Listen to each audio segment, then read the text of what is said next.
Regardez ce dua, ce verset il est ajib, il est extraordinaire. Et malheureusement nous les jeunes, Wallahi, illa man rahim Allah, sauf ceux à qui Allah Azza wa Jalla fait miséricorde, beaucoup d'entre nous, on est négligents avec nos parents. Et je dis beaucoup d'entre nous les pratiquants, beaucoup d'entre nous les jeunes, qui sommes soi-disant attachés à la sunna, qui faisons des efforts pour nous attacher à la religion, beaucoup d'entre nous, Wallahi, notre comportement, il a été influencé par la vie en Occident, et Wallahi, notre comportement, à bien des égards, il est loin du comportement qu'Allah Azza wa Jalla nous a demandé. Allah, il nous interdit de faire de dire la moindre phrase. Le moindre mot, fi, ça n'a aucun sens. Ça n'a pas de sens. Fi, c'est une onomatopée. C'est un son.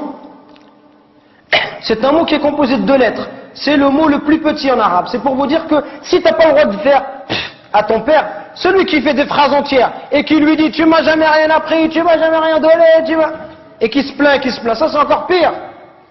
Regardez à travers ce dua, on retrouve la miséricorde. Ceux qui bénéficient, qui doivent bénéficier de notre bon comportement et de notre miséricorde, ce sont nos parents en premier, notre père et notre mère. C'est eux qui doivent profiter en premier. Nous aujourd'hui avec les frères, on est masha'Allah. Un frère te dit viens emmène-moi en Verse, tout de suite tu l'emmènes en Verse. Emmène-moi à Bruxelles, tu l'emmènes tout de suite. Par contre ton père te dit viens me rendre un service, tu lui dis j'ai pas le temps, il habille demain, après-demain. On n'est pas disponible pour nos parents, subhanallah. Regardez ce dua. Oh Allah, fais leur miséricorde comme ils m'ont élevé tout petit, subhanallah.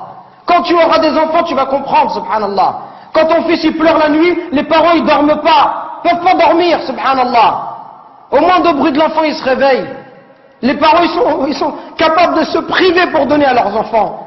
Ton père, combien de nos parents ils se sont levés, subhanallah, à 5 heures du matin, à 4 heures du matin, ils ont fait même 2 travails, exprès pour pouvoir nous donner ce qu'eux ils n'ont pas reçu, exprès pour nous acheter des chaussures Nike ou nous acheter de la marque, pour nous donner ce qu'eux ils n'ont pas connu dans leur enfance, eux qui sont venus à 13 ans ou 14 ans en France. Et nous, subhanallah, on n'est même pas capable de leur rendre tout ça. On doit être miséricordieux avec nos parents. On doit les aimer, leur montrer de l'amour. Quand ils sont vieux, on doit être auprès d'eux, leur accorder du temps. Mais nous, quand on est marié, on préfère notre femme, on préfère nos enfants. Même le pauvre, certain, si sa femme va se disputer avec ses parents, il va toujours prendre le parti de sa femme, subhanallah. Il va faire des cadeaux à sa femme, mais jamais à sa mère. Il va emmener sa femme, mais il va jamais emmener sa mère. Pourquoi est-ce qu'on est comme ça? Parce que notre cœur, il est devenu dur. Al-Hassan al-Basri, rahimahullah, le jour où sa mère, elle est décédée, il pleurait. On lui dit, ya Hassan, t'es un imam. T'es un imam et tu pleures. Comment est-ce que tu peux pleurer? Il dit, je ne pleure pas parce qu'ils sont décédés. Je pleure parce qu'une des portes du paradis est fermée. Et c'est la même chose qu'on doit se dire. Et Wallah, c'est ce que je suis en train de me dire moi-même.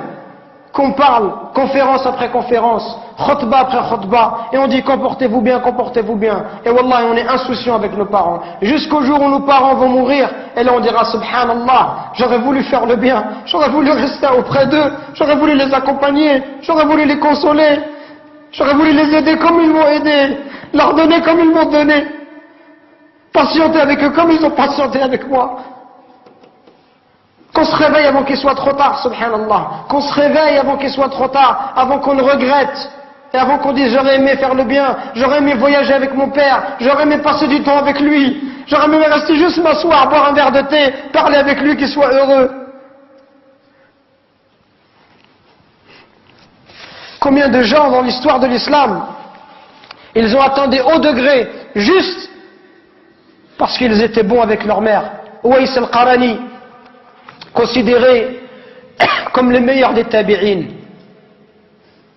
Le prophète alayhi salatu wassalam, il disait à Abu Bakr et à Omar, si vous voyez Uwais, une personne qui s'appelle Uwais, allez le voir et demandez-lui de demander pardon à Allah pour vous. Regardez, subhanallah. Si vous voyez Uwais, allez le voir et demandez, dites-lui que le prophète alayhi salatu wassalam lui passe le salam. Dites-lui que le prophète lui passe le salam et demandez-lui d'invoquer Allah pour vous, qu'il demande à Allah de vous pardonner. Omar, toute sa vie, il l'a cherché. Wallahi, toute sa vie, Omar ibn Khattab, il a cherché Uwais al-Qarani. Il l'a vu à la fin de son califat, quelques années avant de mourir. Quand il l'a vu, il l'a trouvé. L'histoire, elle est longue. Il lui dit, est-ce que c'est toi, Uwais? Uwais lui dit, non, qu'est-ce que tu me veux? T'es qui? Il dit, moi, je suis Omar ibn Khattab. Il dit, qu'est-ce qu'il y a? Et il lui dit, le prophète, il m'a dit tout cela, tout cela. Ouais, il commence à pleurer. Il lui dit, pourquoi il a dit ça? Qu'est-ce que j'ai fait? Il lui dit, le prophète, il nous a dit, Si on te voit que tu demandes pardon à Allah, et que tu avais la peste et que tu as été guéri, excepté la taille d'une pièce dans ton dos, parce que tu avais une mère et que tu as été bon envers elle. Uwais al-Qarani, à l'époque du prophète, il était croyant. Il n'est pas parti voir le prophète, il ne s'est pas déplacé. Pourquoi? Parce qu'il avait une mère, il ne voulait pas l'abandonner. Il voulait rester avec sa mère, subhanallah. Regardez, il voulait rester avec sa mère, il ne voulait pas la laisser toute seule. Pour ça, le prophète a été informé par Allah Azza wa Jal que cet homme-là était un homme pieux. Et Omar, il est parti le voir et il lui a dit, et Uwais lui a dit, moi je vais demander pardon pour toi. Toi tu es Omar ibn Khattab, je vais demander pardon à Allah pour toi. Il lui dit, oui tu demanderas pardon à Allah pour moi. Pour vous montrer la valeur des parents. Parce qu'il passe du temps. Aujourd'hui combien de temps se passe? Peut-être qu'on ne va pas voir nos parents. Peut-être qu'une semaine, 2 semaines, on ne va pas voir nos parents. On leur passe même pas un coup de fil, subhanallah. Alors que nos amis, tous les jours on les a au téléphone.